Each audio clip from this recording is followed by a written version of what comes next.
هاي روز. هاي مدام. How are you؟ فاين مدام. الحمد لله.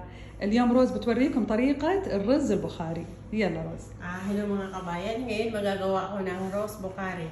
Ngayon nag-ready ako ng American rice. Ayan, 3 glass. Hinugasan ko siya at binabad ko sa tubig. At nag-ready rin ako ng dalawang onion. Hiniwa ko siya ng pahaba. At nag-ready rin ako ng carrots. Hiniwa ko rin siya ng pahaba, 4 pieces. At ito, nag-ready ako ng half chicken. At niready ko rin itong tomato paste, hot chili, darsin, at hill. At ito, cumin powder, salt, at muharat. At nag-blend din ako ng dalawang tomato. At ito yung cadi water na gagamitin ko. Tapos ko palambutin yung sibuyas. Isusunod ko na itong carrots. Haluin ko siya, imimix ko siya dito sa onion.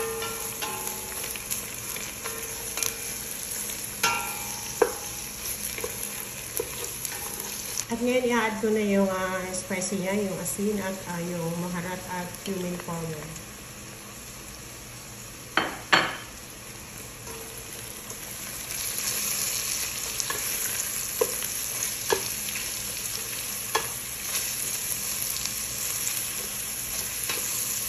Ngayon, after ma-mix ko siya, isi-separate ko muna siya sa isang lalagyan.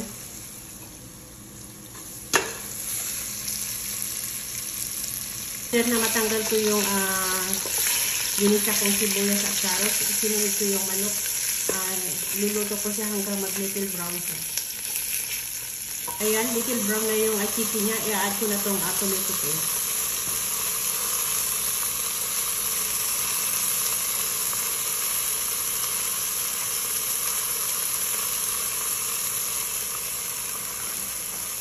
Pahaluin ko siya hanggang natin yung tomato paste.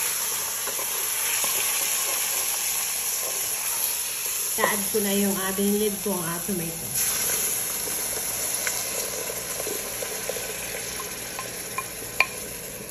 Ko na rin yung darsin at hill.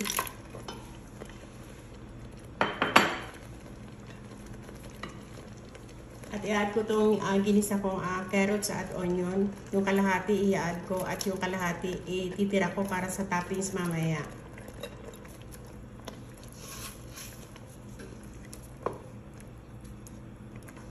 At ngayon i-add ko na ng water at pakukuluan ko siya ng 30 minutes.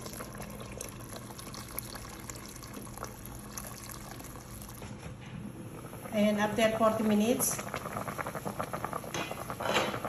tatanggalin ko na yung chicken, ilalagay ko sa Pyrex at ilalagay ko sa oven. Ayan, after na matanggal ko yung chicken niya, i-add ko ngayon yung binabad kong American rice. At palalakasin ko yung apoy niya at after, panghihinain ko na. Ayan, at i-add ko na rin itong hot chili. Kunti na yung tubig niya, ilalagay ko na sa ibabaw yung toppings na siniparate ko kanina na onion at carrots.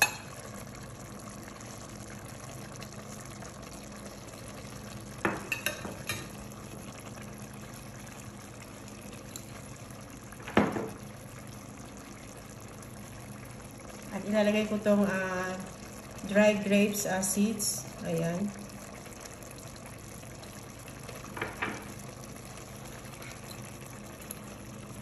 At lalagay ko ng 3 cup ng cadi water.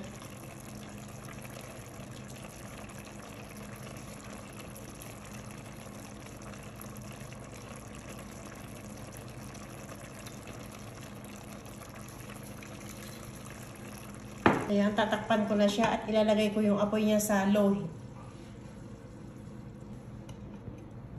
Ayan, luto na siya. Ilalagay ko, isi-aside ko yung toppings niya.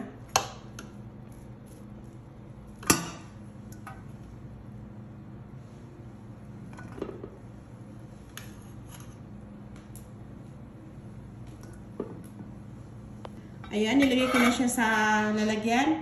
At nilagay ko na din yung chicken niya sa ibabaw. At ngayon ready na yung bukari. Ready na siya. Nilagay ko na sa lalagyan at ready to serve na siya and ready to eat.